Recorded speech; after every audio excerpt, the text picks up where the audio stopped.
Hey guys, this is Elliot on. This is going to be a full introduction guide to Champion PvP with the primary emphasis being on redline in a small group to 12-man group environment.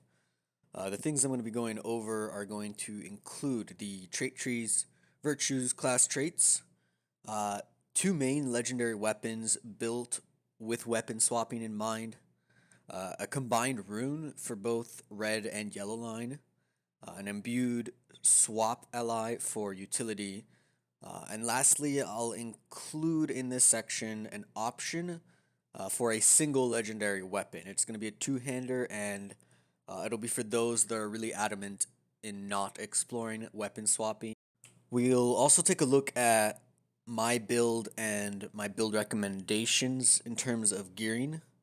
And lastly, just a basic overview of the skills, some of the combos, and the group utility that a champion can provide. Now, if you want to reference to any of these things, including like the trait trees, the builds, the gear, just general things regarding Champ, I'll include my Google Drive link that I use to just share to other people. It'll have the same things that I'm talking about in this video, so if you just want to skip straight to what the things are, what the builds are, you don't have to go ahead and watch. This is just going to be more of an explanation as to why these things are, and it's going to go over it in depth rather than just here, this is what you should run. You can also contact me at any points through Discord. Just send me a message. We can chat in a voice call. I can help. I can stream. I really enjoy champion, and I really enjoy working with other champions, whether it's to help out someone new or improve my own champ for whatever reason. And that's gonna be it. So we're gonna jump straight into the trait tree. For beginning reference, this is what it's gonna look like. This is just what I personally run and recommend. Of course, you can mix things up, especially with these last few points of, say, Killing Spree, the Might, and even the passive blade skill damage. So, refreshing this tree. We're just going to start in the blue one. So, we're going to take all the points of vitality, 4.5 morale per vitality. This is just a lot of free stat and gives us access to Horn of Champs. This debuff is pretty helpful for group utility and even solo utility. You can debuff barrages mid-channel. You can use it to interrupt if your taunt is on cooldown in conjunction with the sprint stun. It's just a multi-purpose skill. Now jumping to red line, we're going to take melee crit chance. This goes over the 25% cap, so it'll take us to 30 if we're running capped crit. Crit is just the most valuable stat you can get for pure damage. With all the crit multiplier, it really just, crit is your main priority for pure DPS, far above mastery in my opinion. Brutal Strike's main DPS skill. Again, Wild Attack gives us a crit chance buff. Now, if you are going to run just a two-hander, I won't recommend this trait. You should only be taking this if you're weapon swapping. Even if you're just weapon swapping for this skill, you should be taking this for dual wield. Tact duration, again, just another incredibly valuable stat for DPS. More strike crit chance, crit multiplier. Now this is a lot of points for slow that we may not really need for ourselves, but it can be helpful for group utility. Now if you remember captains and burglars, they really don't have the sprint duration or ability to just stay on targets. So having this combined with the extra knockdown to interrupt barrages is just incredibly valuable with this current patch. Strike damage. Now this is helpful, of course, strike damage, right? But if you were ever to experiment, this is one of the first places I would start taking damage out. It's only strike damage to your mastery pool, so it's not base strike damage. So it's helpful, but it's not a very big increase. Now the bleed, this is a pretty helpful bleed. This it hits hard enough with the legacies to finish off wargs as they're running and contribute a lot of damage while you're trying to secure a kill. Ferocious Strikes, just a better Brutal Strikes. Merciful Strike. Now this skill in PvE has very limited use, but in the Moors, where burst matters far more than sustained DPS, this, with the one bugged legacy and one intended legacy, hits very, very hard and is just a wonderful finisher after your strike chain. Controlled Burn, main DPS buff. Sprint this patch or this update is borderline broken. We have 15-second downtime, so just with this trait, I use this in both yellow and red. It's a must. Weapon Master, nothing to be said. Champion's Duel, this is just, if you don't know, I mean, this is just a great slow, a debuff. You can use it to stun. With the dual reset, you can apply it on multiple people for a limited time. Now, Killing Spree. This is helpful if you're solo or you're small group. It's not very helpful if you're in a larger group. But just because I do enough diversity in the type of PvP, I just go ahead and always keep it around for the most part. At least 2 out of 3, sometimes 3 out of 3. Now Battle Frenzy, main animation cancel, Fervor Generation. Might, we're going to get 4 just to unlock the next tree. Blade skill damage is not really relevant. This would only help Blade Wall. Now there's a couple things you can get here. Raging Blades I think is a must. Again, purely for utility. You can combine it with the sprint stun. As well as knockout and or finish off wargs if you need to. Now you can here mix it up a lot with what you prefer. Targets is really helpful for more interrupts, more CC, but Blade Wall, if you are good at maintaining your rotation, even if it's burst oriented, for me it has enough uses and I can hit it reliably. It's used in PvE, if you're familiar at all with that. It's a pretty big hitting skill and somewhat high up in priority. But if you're not comfortable with Blade Wall or you don't like using Blade Wall in PvP, you can mix it up, and I would recommend something like Targets purely for the utility aspect.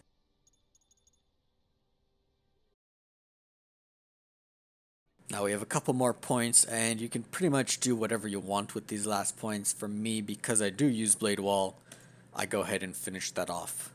That gives me 1 point left. Ebbing Ire is purely threat generation, and that's all we could afford.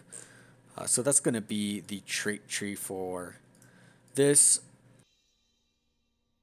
Now, class traits. I shouldn't really need to go over this, but just in case, the big one is sword damage. If you don't have significant racial preference on what you're playing, you should be running a female high elf, and second, a race of man, male, purely for the attack speed, and both those races will give you a sword damage bonus. Of course, I also trait the will because there's really nothing else, you might as well. And duty bound can be helpful and has its application. The other ones, BPE, I mean the parry happens sometimes against lower ranked creeps and NPCs, but it's not really relevant. And breeze, just a filler, nothing else here really matters. Now for virtues. Virtues are interesting. I'm always swapping around depending on what's out and what I need to adjust for. The main ones I always keep and always recommend in this order are going to be confidence and wit. Now the other ones can change. If you don't have a bunch of virtues or you're not interested, I would recommend always just keeping compassion, innocence, and fidelity. Fidelity is not the greatest because, of course, not everyone's running Tact, but it happens enough with fire traps and those cheeky BAs running fire damage, that these are the 5 I settle on as I start my PvP. So if you're thinking of just one set, this is the set to go. Later on, you can expand and experiment with different combos depending on what's out. Now that covers the trait section of this video. We are going to move into the legendary weapons next. Now, taking a look at the legendary weapons, we are going to start with the two-hander.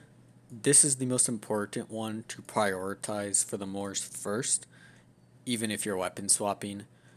As you get comfortable with swapping weapons, this is the weapon that you should default to and then branch out to the other skills.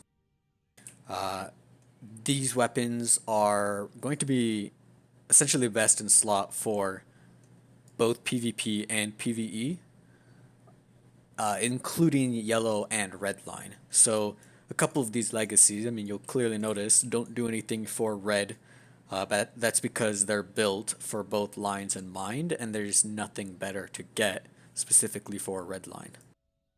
So starting with Rend Armor Reduction, Rend is a two-hander skill. That's why we put it here. Battle Frenzy cooldown, that should be a given. Crit damage multiplier, most of our damage comes from here. Area of effect skill damage, this will affect half your skills in yellow line and blade wall if you happen to not be interested in weapon swapping or you make a mistake. We've got Ferocious Strike cooldown, and there's a secondary effect that you can't see here. I'll go ahead and pull it up if I can find it quickly. There it is. Secondary effect is Ferocious Strike damage, so I don't underestimate this legacy. We've got Rend Bleed damage. This will be helpful for Rend and Deep Strikes. And lastly, Brutal Strikes damage. Now this LI is pretty much what you should try to copy. The only exception might be this gem. I use the Might one, so I can have an option for Pure Glass in other forms of content. If you're looking at just PvP, I'd recommend the Vitality. You don't really need this extra Might. Now, taking a look at the one-handed, the only real big difference is going to be Wild Attack, because Wild Attack is going to be used primarily with your dual wield unless you make a mistake. And Relentless, Remorseless, same concept. You should only really be using this with a dual wield unless you are trying out the single weapon option, which I don't recommend, but I will include. The only exception here is Feral Strikes damage is essentially useless. This is a corruption removal. I use it purely for PvE to squeeze out any bit of extra damage. For pure PvP, I would recommend the Fear Nothing legacy just to make it easier when clearing yourself. It'll drop it down to 15 seconds, and you don't have to worry about swapping to, say, your sprint stick to remove. You can just be on your dual wield. And again, like the two-hander, Vitality here is a better choice over Might for pure PvP. Now looking at the rune, this one is red specific. If you are just looking at PvP though, I would make a couple small adjustments.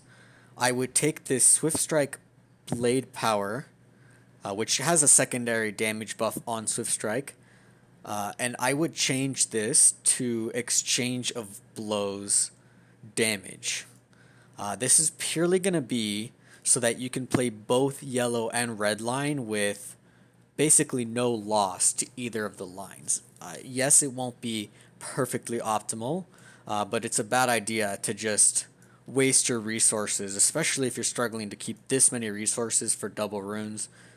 Just copy the red rune, but replace this last legacy again with Exchange of Blows damage, which will help yellow line. And again, like before, might make that Vitality. It's much more practical for PvP. This is purely for PvE. Now we're going to take a look at the swappy. This is for essentially sprint, hamstring, and I like to put battle frenzy here because if you ever make a mistake or you're lagging and you don't have this battle frenzy legacy while you use it, you're screwed. It's going to take a long time. You're basically sitting there waiting for frenzy to come back up. It's not a good time. Same principle with these other legacies. If I make a mistake, Ferocious Strikes is helpful to have the cooldown on here. Fear Nothing, same thing, helpful to have the cooldown on here. The crit damage multiplier is just for that tiny bit of extra damage when I'm going for hamstrings, but it's really meaningless if you can see the damage here. And the morale is unnecessary. Everything here is really unnecessary. It's just to min-max. You can have this on a throwaway third age and accomplish the same thing. Now, I quickly forgot to mention, the reason why Fury of Blades is on here is for Yellow Line, yes, but it's also a bugged legacy. It does the same thing as the Merciful Strikes legacy. So if I wasn't running this legacy, I would have significantly less damage on my Merciful Strike. So Fury of Blades is bugged. It applies the same effect as the Merciful Strike legacy on Merciful Strike. Now, a lot of people are tempted to just not even try champ or not even explore weapon swapping. I highly recommend exploring weapon swapping. It basically just involves using a certain weapon set depending on which skill. If there's interest, I can make a second video that covers how I set up my keybinds, some things to get you started, and maybe just some ways you can begin learning how to weapon swap slowly without the hassle of always worrying about it every moment. Are you doing it correctly? So I highly recommend not ruling this option out. But if you're incredibly adamant on not weapon swapping, you can, albeit to lesser potency, you can make a two-handed specific weapon. I don't recommend this, but I understand a lot of people don't like weapon swapping. So if you were going to explore this route, this is kind of what your LI would look like. The only difference is I would turn this Might Legacy right here into Area of Effect skill damage. You'll be losing out on a couple things for both yellow and red, but this is kind of the best compromise. Of course, this is an outdated LI. I wouldn't ignore the relics. You can use the old ones for reference. We're purely looking at the legacies, and the only difference would be your might would be, again, area of effect skill damage. Now, if you were using the two-hander, again, you are hurting yourself in the long run. I don't recommend it. But the only major difference is you wouldn't ever be wasting your time with wild attack because of how long the animation is, and with only a single hit, you basically lose one of your options to try to proc this buff. Otherwise, the rest of the line is pretty much the same.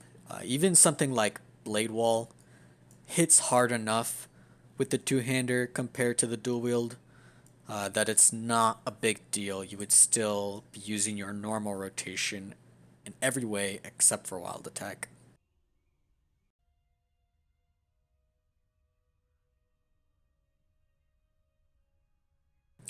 Now we're going to take a look at gear. Now gear is a very subjective thing and everyone has different opinions on what to run. I try to build my champ with small grouping in mind. Although I do like soloing, the fun of soloing has long since died for me and I really prioritize what works best in a group environment. I also prioritize things like living and overall mathematical efficiency over things like just pure damage. So you might have disagreements on how I build my champ. This is just my preference, and I'll explain a little bit on it, and we can always chat about it if you have more questions about it. Now our biggest priority is going to be Orcraft mitigation. So our main pieces from that are going to be coming from the Shadow King's earrings.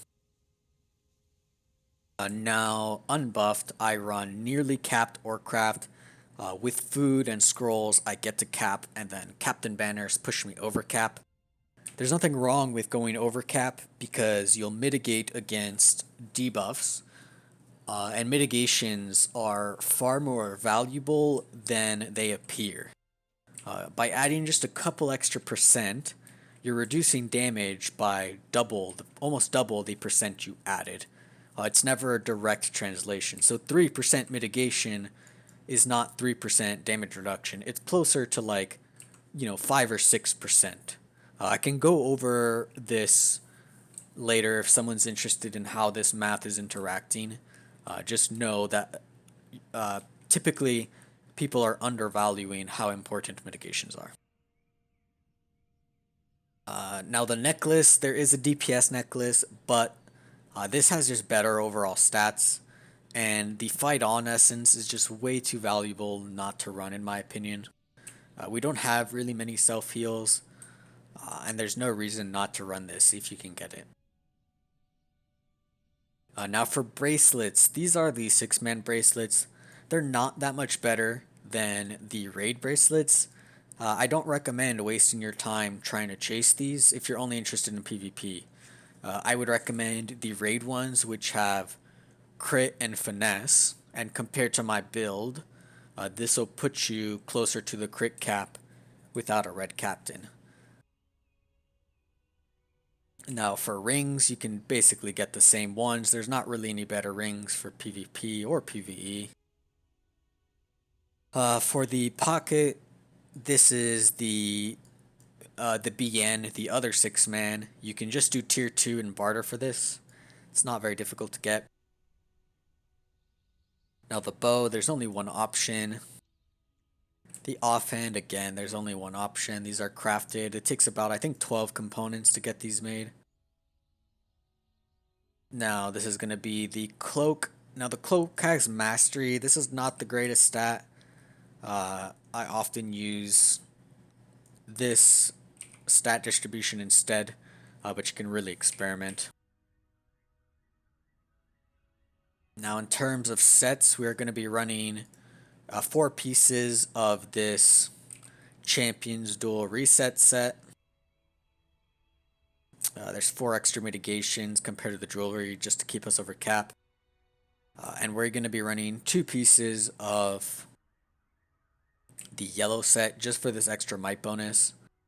Now which pieces this set is coming from, it is better to get the chest piece and the gauntlets, but this is a lot of extra min-maxing. You should really just focus on getting your set first, and then later on you can worry about squeezing extra stats from which pieces are which. Now my shoulders and helm always stay the same. I run these mitigation. A lot of the personal preference and diversity comes from these 4 pieces right here. You basically have 3 options. You can run all vitality here, all tactical mitigation, or all physical mastery. Now personally, I run tactical mitigation versions of these first. This is kind of what I default to for everything, and that is purely because there are enough fire traps, blight spores, and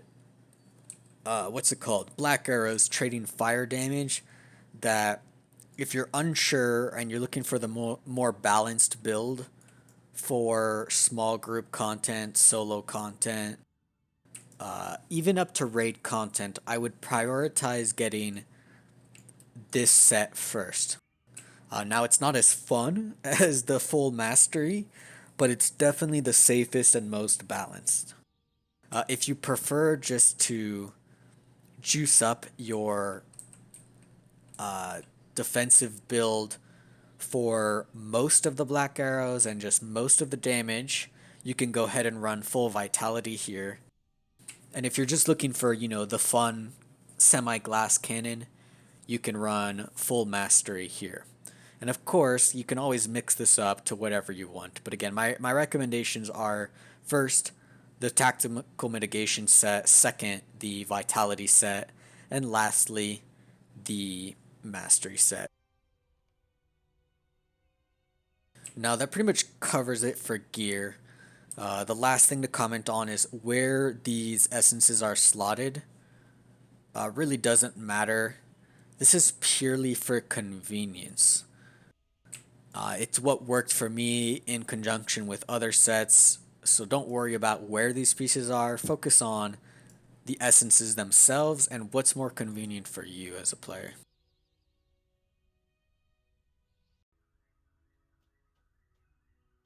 Alright, now the final section we're going to look at is just some basics about champion skills, some utility, and I'm going to cover weapon swapping very lightly here. Starting with weapon swapping, to understand what that is, it's pretty much the concept of using a certain weapon set depending on what skills you're using. Right, so here you see me with the two-hander, I'm swapping, bam, back to dual wield, back to two-hander, back to dual wield. This is pretty much the concept of weapon swapping. Now, the reason we do this, I'll go ahead and show you, is because we get more damage out of a certain weapon set per skill. And it's a pretty significant damage increase. So a good example, here's a Dev Strike with the two-hander. Here's a Dev Strike with the dual wield. You can see it's almost double the total damage output by using a specific weapon set. The same applies to other skills. Here's a Remorseless dual wield. Here's a Remorseless, whoops. Here's a Remorseless with a one-hander. Now, of course, there's the legacy I'm missing, but you can still see there's an entire extra hit that you're not getting. Same thing if we look at strike skills. Here's a two-hander strike skill. And here's a dual wield strike skill. Now, of course, again, there's a legacy I'm missing, but you can see regardless, the damage gap is pretty big. Now, for reference for Redline, I'm going to tooltip all the dual wield skills in order from left to right. So things at the right hand side of the screen aren't really important if you're not swapping for. But here they are. We'll put Blade Wall here, we'll put Raging Blades here, and we'll put, oh, so Strike does not go there. So this is just an example. You always want to dual wield for these three skills. If you mess up with these two, it's not a big deal. Now for two-hander, a similar concept exists. You always want to use your two-hander for these skills in order from left to right.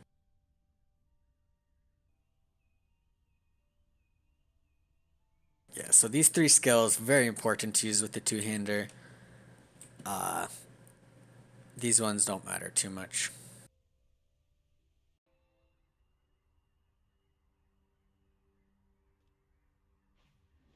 Now with weapon swapping covered, the rest of it is just going to assume you're falling under weapon swapping. Your first priority skill in terms of DPS is always going to be Dev Strike for this incoming damage buff. And your basic combination is going to revolve around animation canceling with Battle Frenzy, Continuous Blood Rage, and Clobber. Basically, these skills cut your animation and let you get more skills off quicker by putting them on cooldown earlier. The only special one is Continuous Blood Rage. You do need to double tap this to get the proper animation cancel. Otherwise, if you single tap it, you're not going to get the proper cancel. Clobber you can use as an animation cancel, but I like to save it a lot of times in preparation for barrages. So the only big one is going to be Battle Frenzy. Now your main combo for DPS is always going to be Ferocious, Battle Frenzy, Brutal Strikes, Clobber. Now, if you don't always have this clobber up, you're better off always squeezing in a Swift Strike in between this combination. I can go in depth. In Discord, we can talk about why this Swift Strike can be really important to squeeze in here. But for the most part, you're safe following this combination, starting at full fervor. Following these skills, your next priority of damage is always going to be Remorseless Strikes. It's going to be your main filler skill after this Strikes combination.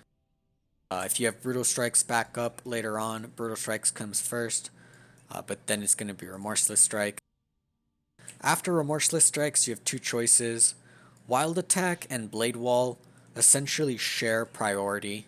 If you want the proc buff, you use Wild Attack, or if you already have it, you use Blade Wall, and if you want the pure DPS or burst, you use Blade Wall. So these fall under the same priority. Swift Strike is just always going to be a filler. You can use it right before Brutal Strikes, right before a Remorseless Strike.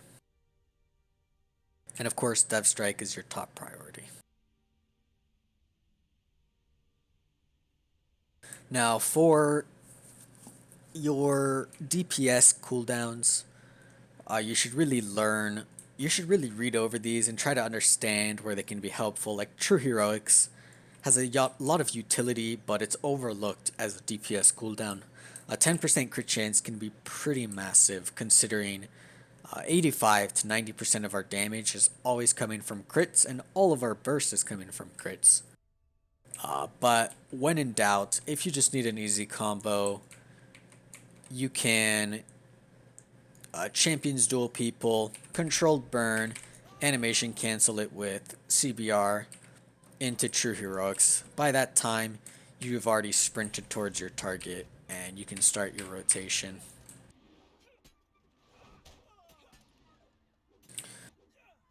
Now, looking at utility skills, we're going to look at all the miscellaneous utility skills first, and then we'll go into the defensive skills. Now, Horn of Champs and Champions Challenge are essentially debuffs. These are helpful for yourself and other people. They can be used at ranged. You also have your slow, which you should have a swappy for increased duration. This stacks with your Champion's Duel slow, but it does not stack with other slows. So even though you don't always need this for yourself, it's really helpful to allow other group members to catch up to targets. And this knockdown is essentially an extra interrupt for barrages or spider burrows. Now you also have Horn again. This is for defensive. It's not really damage based. You can use it to interrupt. You can use it to keep a group in one area. You also have Raging Blades. Now all of these skills can be used in conjunction with the sprint stun. So your next skill, your next skill will stun a target. Now this works on everything, including the 20 target True Heroics. It works on Raging Blades, it works on all of your taunts. It pretty much works on any hit, even if it doesn't do damage. So you can be very clever in how you use this. If I need to interrupt a big group, I use it on True Heroics. If True Heroics is on cooldown, I use it with Raging Blades. If I need to hit someone 40 meters away with a stun, you use it on Champ's Duel. If you need a ranged AoE stun, you use it on Horn of Champions, and so on. You can use it with your DPS skills as well if you want instant stun while you're bursting. So there's just a lot of application for this. Now looking at your defensive things, there's not really much to go over. For heals, we have a couple, not very many. Let me pull up the last ones. So these are your heals. Your main heal is going to come from Fight On with the Fight On reset right on my necklace. Now there's a cool thing to note about this. If you ever get a crit with Fight On, all of your heals will crit. So if the first one crits, all of them will crit. It's a really important heal, and it's honestly your first priority if you need to heal. Other things to look out for are your proc heals. Now Killing Spree works on spider pets, it works on flies, it works on NPCs. I'm always looking for easy kills I can get for extra heals if I need it. Your emergency heal is going to be Bracing Attack. This is a really bad heal, but if you have nothing else up, go ahead, use a Bracing Attack. Your last heal should always be your morale pot. This is your long cooldown heal. There's no way to reset it. This is your last resort heal that you want to try to use without any debuffs, incoming healing debuffs on you. The same applies for all of them, but the big one is use this last. Now in terms of CC immunity, a similar concept exists. You really want to try to avoid instinctually popping your CC breakers. It's really important to get into the habit of looking to see how long you're going to be stunned. And if you're going to be stunned, for 3 hours, go ahead and CC break. But if you're only getting spam CC'd and say you're getting rooted for half a second, you're not in danger, try not to get into the habit of using these off cooldown. Try to save them. Think about, hey, do I need this right now? If the answer is no, save these for when you do need them.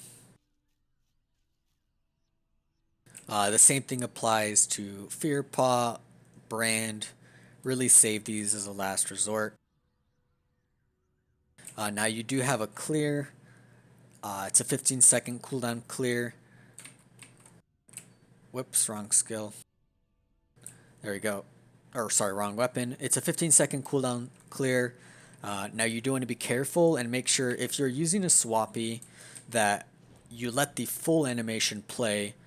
If you don't let the full animation play before going back to your proper weapon, it'll be put on the full 45-second cooldown. Now in terms of crafted resources, you have champion horns, which the only big thing about this is it's slightly longer of duration if you have a swappy rune with horn stun duration, which only applies to these crafted horns. And it can go through Black Arrow evade rating, whereas our other stun can be evaded. And the last consumable you have is Fervor Pots. It's just for extra fervor generation or slightly more damage. Scholar is a really helpful craft to have on yourself, just for making morale pots and fervor pots. But there's not many woodworkers, and getting these horns reliably can be quite annoying. So you shouldn't really worry too much about horns. Just focus on getting fervor pots and morale pots. Alright, thank you everybody for watching. I hope whether you're an old or new champ that you learned something new here today. You can again check the description to contact me or follow along with anything in this video. I appreciate your time. Thank you very much.